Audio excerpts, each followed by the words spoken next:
Hi friends, எல்லோரும் எப்படி இருக்கீங்க? Welcome back to my channel Samayal Bhavan. Saturday and Sunday 2 நாளும் சேர்த்து ரொட்டீன் vlog-ஆக தான் இந்த வீடியோவில் வந்து நான் ஷேர் பண்ணியிருக்கேன். நான் ஆல்ரெடி நிறைய வீடியோஸில் வந்து சொல்லியிருக்கேன், எங்களோட டைனிங் ஸ்பேஸில் வந்துட்டு நான் இன்னும் டைனிங் டேபிள் சேர்ஸ் எதுவுமே வந்து வாங்கி போடலை. ரீசன் வந்து பார்த்திங்கன்னா பையனோட ப்ளே ஏரியாவாக இருக்குது. 1 இயர்க்கு முன்னாடி வந்து பார்த்திங்கன்னா வீட்டுக்குள்ளே எங்கேயுமே கால் வைக்க முடியாது. எங்கே பார்த்தாலும் காலுக்கு கீழே ஒரு பில்டிங் செட்டு வரும். அதை வந்து நம்ம மிதித்து வலிக்கு கீழே விழுகிற மாதிரிலாம் ஆகும். இந்த மாதிரி உங்கள் வீட்டில் நடந்திருக்கான்னு சொல்லி கமெண்ட் பண்ணுங்கள். இப்போ வந்து பரவாயில்லைங்க, வீடு ஃபுல்லாக பருத்தி வைக்காமல் அவனுக்குன்னு ஒரு ஸ்பேஸில் தான் விளையாடணும்னு சொல்லி அவனுக்கு சொல்லி கொடுத்துட்ருக்கேன். இப்போ வந்து ஒரு ஆர்கனைசரும் வந்து ஆர்டர் பண்ணியிருக்கேன். ஸோ அவனோட திங்ஸை வந்து அவன் எடுத்து வச்சு பழகணும் அப்படிங்கிறதுக்காக. மணி பிளான்ட் வந்து பார்த்திங்கன்னா ஒரே தொட்டிலே இருந்துட்டு நிறைய பிரான்ச்சஸ் விட்டு படர்ந்து போயிட்டு இருந்தது. ஸோ அதை வந்து கொஞ்சம் கொஞ்சமாக எடுத்து சின்ன சின்ன தொட்டியில் ப்ரபகேட் பண்ணி வைக்கலாம். ஸோ வீட்டு வாசலில் அங்கங்கன்னு சொல்லி வச்சா வீடு பார்க்குறதுக்கு நல்லா க்ரீனிஷாக இருக்குங்கிறதுக்காக இந்த ஒரு சின்ன தொட்டி வந்து வாங்கிட்டு வந்தேன். எனக்கு வந்து செடி நான் வைக்கிறத விட ஹஸ்பண்ட் வச்சா தான் வந்துட்டு ஃபாஸ்ட்டாக வளர்கிற மாதிரி இருக்கும். ஸோ நான் எப்போயுமே வந்து அவங்கள தான் வந்து வச்சு தர சொல்லுவேன். இந்த வாரம் வந்து பார்த்திங்கன்னா வீக் டேஸ்லேயே வந்துட்டு பொங்கலுக்காக ஊருக்கு வந்து போகிறோம். ஸோ இந்த வீக்கெண்ட் வந்து எங்கேயுமே போகல. கொஞ்சம் வீடு க்ளீனிங் ஒர்க்லாம் வந்து இருந்தது, அதுதான் வந்து பார்த்துட்டு இருந்தோம்.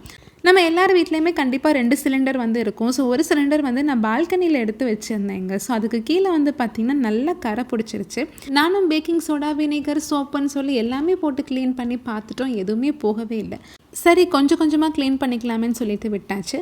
2 வாரத்துக்கு ஒருக்க வந்து பார்த்திங்கன்னா இட்லி மிளகா பொடி வந்து அரைச்சி வச்சுருவேன்.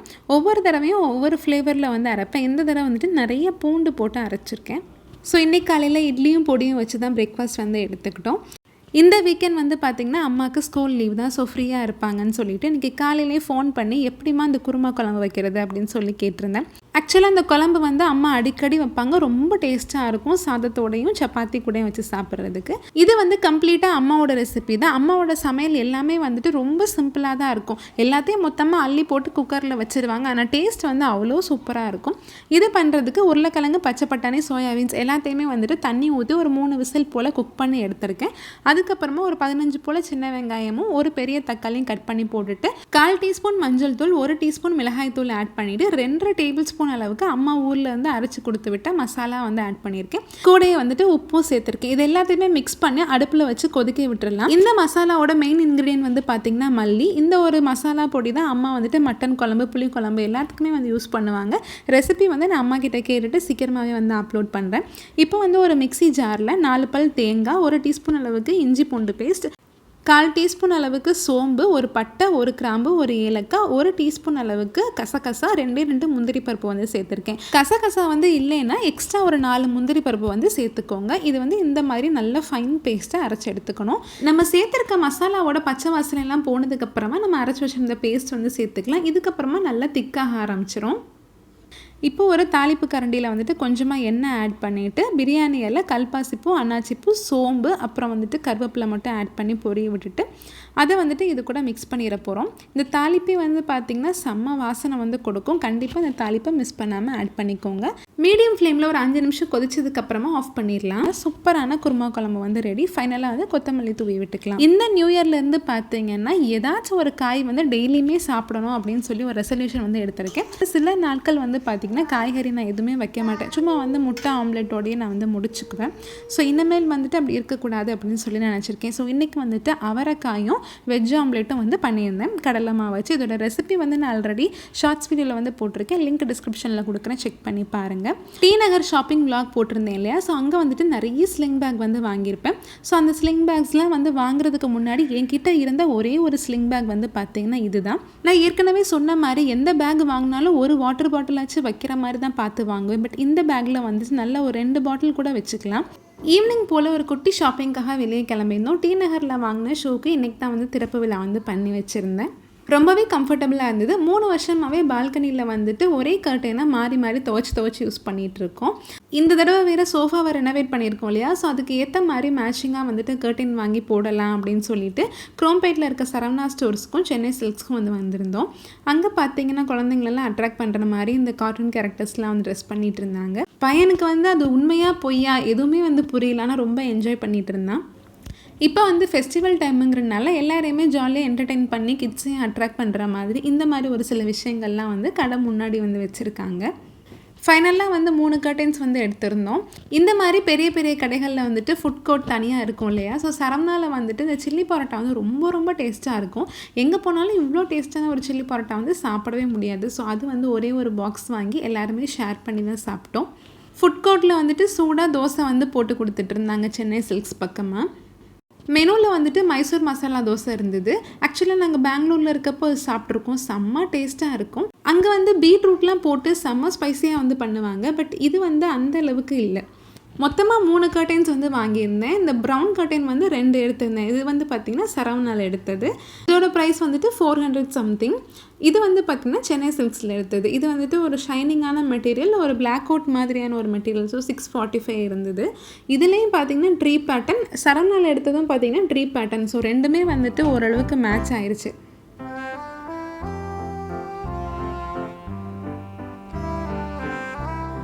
ஸோ ஃபைனல் லுக் வந்து பார்த்திங்கன்னா இப்படி தான் இருந்துச்சு. எப்படி இருக்குதுன்னு சொல்லி கமெண்ட் பண்ணுங்கள். ஈவினிங் சாப்பிட்டது எல்லாமே ரொம்பவே ஹெவியாக தான் இருந்தது. ஸோ பையனுக்கு மட்டும் தோசை ஊற்றி கொடுத்துருந்தேன். ஆல்மோஸ்ட் இந்த ஆடையெல்லாம் வந்துட்டு கலெக்ட் பண்ண ஆரம்பித்து 1.5 மாதத்துக்கிட்ட ஆயிடுச்சு. ஒரு 4 டப்பா கிட்ட சேர்ந்து போச்சு. இப்போயுமே வந்துட்டு ஊருக்கு போகிறோம் அப்படிங்கிற ரீசன்னால தான் நான் ஒரு கட்டாயத்தோடு எடுத்து வெளியே வச்சுருக்கேன். இல்லைன்னா வந்துட்டு இன்னுமே நான் டிலே ஆக்கியிருப்பேன். இது வந்து பார்த்திங்கன்னா கொஞ்சம் லென்த்தியான கஷ்டமான வேலை தான். பட் செய்ய ஆரம்பிச்சிட்டோம் அப்படின்னா ரொம்பவே சாட்டிஸ்ஃபேக்ஷனாக இருக்கும். எந்த கலப்படமும் இல்லாமல் சுத்தமான வெண்ணெய் நெய்யெல்லாம் வந்து எடுக்கிறப்போ இந்த ப்ராசஸை வந்துட்டு நான் அன்றைக்கி ஃபுல்லாக வந்து காட்டலை. நான் அது தனியாக வந்து ஒரு வீடியோவாக போஸ்ட் பண்ணுறேன். இன்றைக்கி வந்து நான் எடுத்த வெண்ணெயோட அளவு எவ்வளோன்னு பார்த்துடலாம் அப்படின்னு சொல்லிட்டு இந்த மிஷினில் செக் பண்ணி பார்த்தப்போ 1 கிலோவுக்கு வந்துட்டு கொஞ்சம் 50 கிராம் அளவுக்கு கம்மியாக இருந்தது. இந்த தூக்கில் இருக்க நெய் வந்து பார்த்திங்கன்னா போன தடவை எடுத்தது எவ்வளோ திக்காக வந்திருக்குன்னு பாருங்கள். இது வந்துட்டு நான் இன்றைக்கி எடுத்ததை வந்துட்டு காய்ச்சிட்ருக்கேன். இந்த நெய் வந்து எடுக்கிறப்போ வீடு ஃபுல்லாகவே கமகமன் வாசனையாக இருக்கும். நல்ல ஒரு சூப்பரான எல்லோ கலரில் நமக்கு வந்து நெய் கிடச்சிருக்கு. இந்த நெய் வந்துட்டு காய்ச்சின உடனே இந்த மாதிரி கலரில் தான் இருக்கும். இது வந்து நெக்ஸ்ட் டே மார்னிங், அதாவது சண்டே மார்னிங் வந்து நான் அந்த நெய் உங்களுக்கு ஓப்பன் பண்ணி காட்டுறேன்.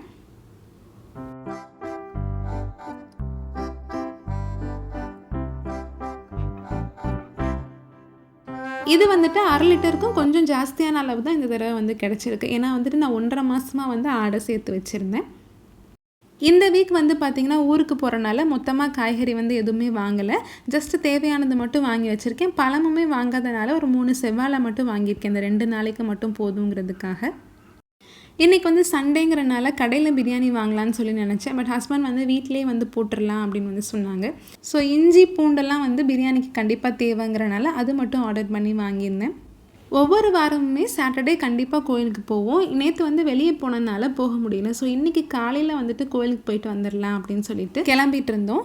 எப்பயுமே வந்து பார்த்திங்கன்னா நமக்கு பிடிச்சத வந்து செய்கிறப்போ மைண்டுக்கு ரொம்பவே வந்து ரிஃப்ரெஷிங்காக இருக்கும். எனக்கு வந்துட்டு வீட்டில் வந்து சாம்பிராணி பொருத்தி இந்த மாதிரி குட்டி குட்டியாக லைட்ஸ் வந்து அங்கங்கே வைக்கிறது ரொம்பவே பிடிக்கும். ஸோ அதுதான் வந்து இன்றைக்கி செஞ்சுட்டு இருந்தேன். ஸோ ஒரு சண்டே வந்து ஒரு சூப்பரான ஸ்டார்ட்டாக வந்து இருந்தது. சாம்பிராணி வந்து எப்படி ஈஸியாக போடலாம் அப்படின்னு சொல்லி நம்ம சப்ஸ்கிரைபர் ஒருத்தவங்க வந்து கேட்டிருந்தீங்க. நான் வந்து ஃபாலோ பண்ணுற மெத்தட் வந்து இதுதான். தேங்காய் சிரட்டை வந்து நம்ம வீட்டில் வந்துட்டு எப்படி பார்த்தாலும் சேர்ந்துகிட்டே தான் இருக்கும். அதை வந்து இந்த மாதிரி தட்டி உடச்சி வச்சுருக்கேன். ஸோ ஒரு சின்ன துண்டு மட்டும் எடுத்துகிட்டு இந்த மாதிரி அடுப்பில் காட்டினோம் அப்படின்னா அது லேசாக வந்து பற்ற ஆரம்பிக்கும். பற்றினதுக்கப்புறமா அந்த கரண்டியில் எடுத்து போட்டுக்கலாம். கொஞ்சம் நேரத்தில் அதுவே வந்து ஆஃப் ஆயிரும். அதுக்கப்புறமா கங்கு வந்திருக்கும் இல்லையா, அது மேலே வந்துட்டு இந்த சாம்பிராணி பவுடர் வந்து போட்டிங்கன்னா உங்களுக்கு அப்படியே புகையாக வந்து வரும். இது வந்து பண்ணுறப்போ ரொம்பவே கேர்ஃபுல்லாக இருந்துக்கோங்க. பக்கத்தில் சிலிண்டர் அப்புறம் குழந்தைங்க யாருமே வராத மாதிரி பார்த்துக்கோங்க. இல்லைன்னா ரொம்பவே சேஃப்டியாக வீட்டுக்கு வெளியே வச்சு சிரட்டையை வந்து எரித்து இந்த மாதிரி சாம்பிராணி புகை போட்டுட்டு வீட்டுக்குள்ளே கொண்டு வரலாம்.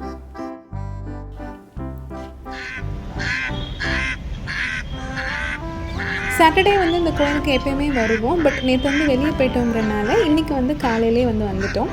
கோயில் வாசலில் வந்துட்டு பொரி வந்து வச்சுருப்பாங்க, மீன் வாத்து எல்லாத்துக்குமே போடுறதுக்கு. பையனுக்கு வந்து இந்த கோயிலுக்கு வர்றதுன்னா ரொம்ப ரொம்ப விருப்பம். இந்த மீன் வாத்துக்கெலாம் சாப்பாடு போட்டு விளாண்டுட்ருப்பான். இன்றைக்கி சண்டேங்கிறனால நான்வெஜ் தான். ஹஸ்பண்ட் வந்து சிக்கன் பிரியாணி பண்ணித்தரேன்னு சொன்னாங்க. ஹஸ்பண்ட் வந்து ஜபார் பாய் மெத்தட் வந்து பார்த்து தான் வந்து பண்ணுவாங்க. ரொம்ப டேஸ்ட்டாக இருக்கும். அப்படியே வந்துட்டு பாய் கடையில் பிரியாணி வாங்கி சாப்பிட்டா எப்படி இருக்கும் அதே ஃப்ளேவர் வந்து இருக்கும். எங்களுக்கு வந்துட்டு பிரியாணியில் கொஞ்சம் ஜாஸ்தியாக மசாலா இருந்தால் ரொம்பவே பிடிக்கும். ஸோ உங்களுக்கும் பிடிக்கும்னா இந்த மெத்தட் வந்து ட்ரை பண்ணி பாருங்கள். ரொம்ப ரொம்ப பர்ஃபெக்டாக வரும். இதுக்கு தண்ணி அளவு எதுவுமே கிடையாது. ரொம்பவே ஈஸி தான். நான் வந்துட்டு இன்றைக்கி 300 கிராம் அளவுக்கு யூனிட்டி பிராண்ட் பாஸ்மதி ரைஸ் வந்து எடுத்திருக்கேன். அதாவது 1/4 கிலோவுக்கு வந்துட்டு 50 கிராம் வந்து கூட எடுத்திருக்கேன், அவ்வளோதான். இந்த ரெசிபிக்கு எல்லாமே நான் கிராம் கணக்கில் தான் வந்து மெஷர் பண்ணி சொல்லியிருக்கேன். 100 ml அளவுக்கு ரிஃபைண்ட் ஆயில் வந்து எடுத்திருக்கேன். ரிஃபைண்ட் ஆயில் இல்லைன்னா கடலை எண்ணெய் இதெல்லாம் எடுத்துக்கலாம். நல்லெண்ணெய் வந்து சேர்த்துறாதீங்க. 40 கிராம் இஞ்சி, 20 கிராம் பூண்டு வந்து உரித்து வச்சுருக்கேன். இது கூட 4 பெரிய துண்டு பட்டை, 5 கிராம்பு, 3 ஏலக்காய் வந்து எடுத்து வச்சுருக்கேன். இவ்வளோ தான் வந்துட்டு மசாலா ஸ்பைசஸ் வந்து நம்ம சேர்த்துக்க போகிறோம். ரொம்ப சின்ன சைஸ் வெங்காயம் தான் என்கிட்ட இருக்குங்கிறனால 5 மீடியம் சைஸ் வெங்காயம் வந்து எடுத்திருக்கேன். 3 பெரிய சைஸ் தக்காளி வந்து எடுத்திருக்கேன். இது எல்லாமே ரெடி பண்ணி வச்சுட்டு குக்கரை அடுப்பில் வைக்கிறதுக்கு ஜஸ்ட்டு முன்னாடி வந்து பார்த்திங்கன்னா பாஸ்மதி ரைஸை வந்து நல்லா 2-3 தடவை கழுவி ஊற வச்சுருங்க. இப்போ வந்து ஒரு குக்கர் வந்து நான் வச்சுருக்கேன். நான் வந்துட்டு 5 லிட்டர் குக்கர் வந்து வச்சுருக்கேன். நீங்கள் வந்து இந்த டவராவில் கூட பண்ணலாம். என்கிட்ட சின்ன டவரா இல்லாதனால நான் இந்த 5 லிட்டர் குக்கர்லேயே வந்துட்டு தம் மெத்தடில் பண்ண போகிறேன். இப்போ வந்துட்டு குக்கர் சூடு பண்ணிவிட்டு கட் பண்ணி வச்சுருந்த வெங்காயத்தை வந்து சேர்த்துக்கலாம். கூடவே வந்துட்டு நம்ம பட்டை, கிராம்பு, ஏலக்காய் எடுத்து வச்சுருந்தோம் இல்லையா, அதுவும் ஆட் பண்ணிவிட்டு 100 ml அளவுக்கு ரிஃபைண்ட் ஆயில் வந்து சேர்த்துக்கோங்க. எண்ணெய் சூடாகி அப்படியே வெங்காயம் நல்லா வதங்க ஆரம்பிக்கும். வெங்காயம் நல்லா மொறுன்னு இந்த மாதிரி ப்ரௌன் கலரில் வந்து வதங்கியிருக்கணும். அப்போ தான் வந்து இந்த பிரியாணிக்கு டேஸ்ட்டே கொடுக்கும். 5 விரல் வச்சு அள்ளினா எவ்வளோ கொத்தமல்லி வருமோ அந்த அளவுக்கு கொத்தமல்லி வந்து கட் பண்ணி இந்த மாதிரி சேர்த்துக்கலாம். வெங்காயம் நல்லா வதங்கினதுக்கப்புறமா நெக்ஸ்ட்டு உடனே வந்து கொத்தமல்லி தான் ஆட் பண்ணணும். நான் இதில் காட்டியிருக்க எல்லாத்தையுமே வந்துட்டு இதே ப்ரொசீஜர் படியே செய்யுங்க. பிரியாணி வந்து பர்ஃபெக்டாக வந்து வரும். கொத்தமல்லி ஆட் பண்ணி ஒரு வதக்குனதுக்கப்புறமா நம்ம இஞ்சி பூண்டு பேஸ்ட் வந்து அரைச்சி வச்சுருந்தோம் இல்லையா, அதை வந்து சேர்த்துக்கணும். இஞ்சி பூண்டு அளவு வந்து நான் ஏற்கனவே சொல்லியிருந்தேன். இஞ்சி வந்து 40 கிராம், பூண்டு வந்து 20 கிராம். பிரியாணியோட டேஸ்ட் வந்து பார்த்திங்கன்னா இஞ்சி பூண்டில் தான் இருக்குது. பூண்டு வந்து எவ்வளோ எடுத்துக்கிறோமோ அதில் டபுள் பங்கு வந்து பார்த்திங்கன்னா இஞ்சி வந்து சேர்த்து செஞ்சோம் அப்படின்னா பிரியாணி வந்து செம்ம டேஸ்ட்டாக வரும். அப்படியே பாய்க்கடை பிரியாணி மாதிரி கிடைக்கும். இஞ்சி பூண்டு பேஸ்ட்டு சேர்த்துட்டு சும்மா ஒரு வதக்கு மட்டும் எண்ணெயில் வதக்கி விட்டால் போதும். இதுக்கப்புறமா 1/2 டீஸ்பூன் அளவுக்கு காஷ்மீரி ரெட் சில்லி பவுடர் வந்து சேர்த்துருக்கேன். அதுக்கப்புறமா ஒரு 3/4 டீஸ்பூன் அளவுக்கு நார்மல் சில்லி பவுடர் வந்து சேர்த்துருக்கேன்.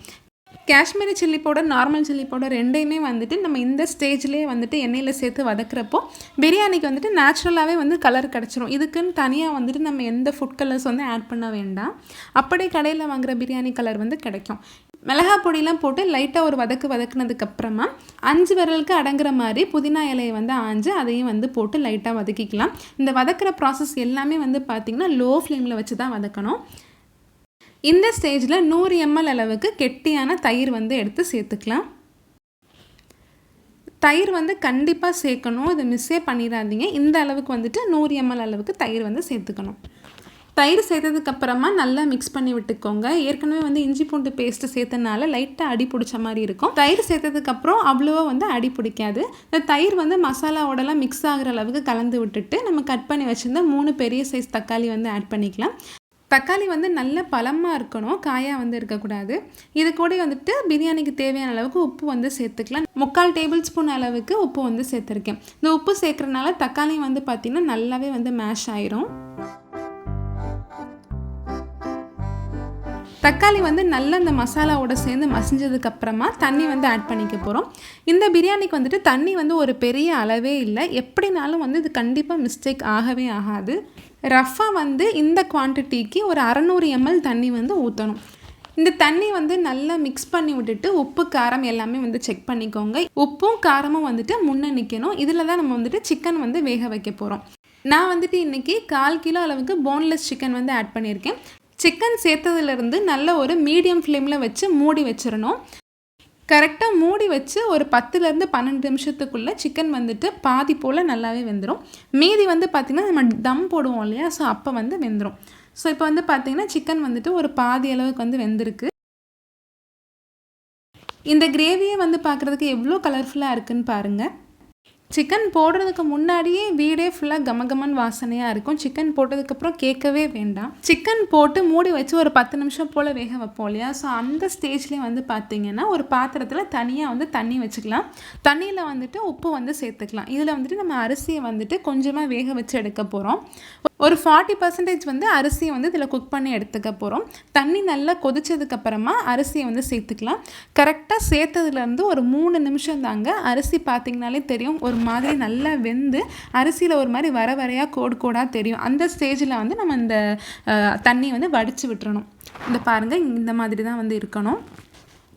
அடுப்பில் போட்டதுலேருந்து 3 நிமிஷம் கழித்து அரிசியை வந்து தனியாக வடித்து எடுத்து வச்சுக்கோங்க. இந்த சைடு வந்து நம்ம பிரியாணியில் ஒரு பாதி போல் லெமன் வந்து பிழிஞ்சு விட்டுக்கலாம். அரிசியை வந்து வடித்தது வந்து பார்த்திங்கன்னா என்னால் காட்ட முடியல, பிகாஸ் என் கையில் வந்துட்டு ஆவி அடிச்சிச்சு அப்படிங்கிறனால. சாதம் வந்து வடிக்கிறப்போ கீழே வந்து ஒரு பாத்திரம் வச்சு மேலே ஒரு வடித்தட்டு வச்சு வடிச்சுக்கோங்க. தண்ணி வந்து வேஸ்ட் பண்ணிட வேண்டாம். அதை வச்சு நம்ம தம் போட்டுக்கலாம், ஏன்னா தண்ணி வந்து நல்லா ஹீட்டாக இருக்கும் இல்லையா. குக்கரில் வந்துட்டு ஆல்ரெடி சிக்கன் வெந்து கொஞ்சம் தண்ணி வந்து இருக்கும். அந்த தண்ணியிலே வந்துட்டு நம்ம இந்த அரிசி வந்து ஆட் பண்ணிக்கலாம். ஆட் பண்ணிவிட்டு சாதம் வடித்து வச்சுருக்க தண்ணியை கொஞ்சம் மேலே எடுத்து ஊற்றி விட்டுக்கலாம். நீங்கள் பார்த்தாலே தெரியும் அரிசியும் தண்ணியும் வந்துட்டு ஒரே லெவலில் வந்து இருக்குது. ஒரு 1/2 டம்ளர் போல் தான் வந்து சேர்த்துருப்பேன். கண்டிப்பாக வந்துட்டு சூடாக இருக்க இந்த வடித்த தண்ணியை வந்து சேர்த்துக்கோங்க. தட்டு போட்டு மூடி தம் வச்சுக்கலாம். அடுப்பு வந்து ஹை ஃப்ளேமில் இருக்கணும். ஹை ஃப்ளேமில் இருக்கனால சைடில் இருந்துட்டு ஒரு 2 நிமிஷத்துலேயே புகை வர ஆரம்பிச்சிடும். சைடில் பார்த்தீங்கன்னா தெரியும் உங்களுக்கு புகை வர்றது. புகை வந்த உடனேயே நல்ல சிம்மில் வச்சுட்டு ஒரு 20 நிமிஷம் வச்சிங்கன்னா சூப்பராக வந்து தம் ஆயிரும். நான் வந்துட்டு இருக்கிறதுலே சின்ன பர்னரில் தூக்கி வச்சுட்டேன். அப்போ தான் வந்துட்டு நல்லா ஸ்லோவாக குக் ஆகி அரிசி வந்து பொலன்னு வந்து வரும். சைட்லேயே வந்து சிக்கன் 65 வந்து ஃப்ரை பண்ணி எடுத்துட்டேன். அவ்வளோதான், தம் வந்து ஓப்பன் பண்ணியாச்சு. எவ்வளோ சூப்பராக இருக்குது பாருங்கள். 20 நிமிஷம் கழித்து நம்ம டேரெக்டாக ஓப்பன் பண்ணி சாப்பிடவே ஆரம்பிச்சிடலாம். அவ்வளோ சூப்பராக வந்து ரெடி ஆகிருக்கும். கொஞ்சம் கூட வந்து அடி பிடிக்கவே செய்யாது. எனக்கு சுத்தமாக அடி பிடிக்கவே இல்லை அன்றைக்கி. அரிசியை வந்து உடையாமல் நல்லா பொலன்னு வந்து வந்திருக்கும். ரொம்ப போட்டு மாறி மாறி கிண்டிகிட்டே இருந்தோம்னா அரிசி வந்து கொஞ்சம் உடஞ்சி போகும். பட் அப்படி இருந்தாலும் சாப்பிட்றதுக்கு நல்லா தான் இருக்கும். நிறையா மசாலாவோட சூப்பரான சிக்கன் தம் பிரியாணி வந்து ரெடி ஆயிடுச்சு. நான் சொன்ன இதே அளவுகளில் வந்துட்டு கண்டிப்பாக ட்ரை பண்ணி பார்த்துட்டு எப்படி இருந்துச்சுன்னு சொல்லி கமெண்ட் பண்ணுங்கள். பையனோட விளையாட்டு ஜாமான்லாம் வந்துட்டு அவனே ஆர்கனைஸ் பண்ணி வைக்கிறதுக்கு அவனுக்கு கற்றுக் கொடுக்கணுங்கிறதுக்காக இந்த கலர்ஃபுல் ஆர்கனைசர் வந்து மீஷோவில் வந்து ஆர்டர் பண்ணியிருந்தேன். இதே ப்ராடக்ட் வந்து நான் 2 குவான்டிட்டியில் வந்து ஆர்டர் பண்ணியிருந்தேன். பட் ஒரே ஒரு ப்ராடக்ட் மட்டும் தான் வந்திருந்தது. ஒரு ப்ராடக்ட் வரவே இல்லை. அதுக்கு ரீஃபண்டும் வரவே இல்லை. ரீஃபண்ட் கேட்டு நானும் ஒரு வாரமாக போராடிட்டு தான் இருக்கேன். இது வந்து எனக்கு செகண்ட் டைம் நடக்குது. ஸோ ஒரே ப்ராடக்ட் வந்து 2 குவான்டிட்டியாக நீங்கள் வாங்குறீங்க அப்படின்னா டெலிவரி டைமில் வந்துட்டு ரொம்பவே கேர்ஃபுல்லாக இருங்க. அமேசான், ஃப்ளிப்கார்ட்லலாம் வந்து பார்த்திங்கன்னா ரீஃபண்ட் வந்து நம்ம கேட்கவே வேண்டாம், அவங்களே வந்து அனுப்பிச்சி விட்ருவாங்க. இங்கே எத்தனை தடவை கேட்டாலும் அனுப்ப மாட்டேங்கிறாங்க. ஸோ உங்களோட ப்ராசஸே வந்து பார்த்திங்கன்னா சுத்தமாக சாட்டிஸ்ஃபேக்ஷனாகவே இல்லை. இந்த ஆர்கனைசர் வந்துட்டு அவ்வளோ சூப்பர் குவாலிட்டியெல்லாம் ஒன்றும் கிடையாது. இது வந்து நார்மல் பிளாஸ்டிக் மாதிரி தான் இருக்குது. கொஞ்சம் வந்துட்டு ஷேக் கூட ஆகுது. இதோட ப்ரைஸ் வந்து பார்த்திங்கன்னா 574. ப்ரைஸுக்கு வந்துட்டு ஓகே அப்படின்னு சொல்லலாம். ஷார்ட்ஸ்லேயே வந்துட்டு இந்த ஆர்கனைசர் வந்து நான் காட்டியிருந்தப்போ நிறைய பேர் வந்து லிங்க் கேட்டிருந்தீங்க. மீஷோவில் வந்துட்டு லிங்க் கிடையாது, கோடு மட்டும்தான். ஆக்சுவலாக அது வந்து ரொம்ப பெரிய விலாகாக போயிடுச்சுன்னு சொல்லி நினைக்கிறேன். இந்த வீடியோ உங்களுக்கு பிடிச்சிருந்துச்சுன்னா லைக் பண்ணுங்கள். மீண்டும் ஒரு சூப்பரான வீடியோவில் உங்களை மீட் பண்ணுறேன். தேங்க்யூ.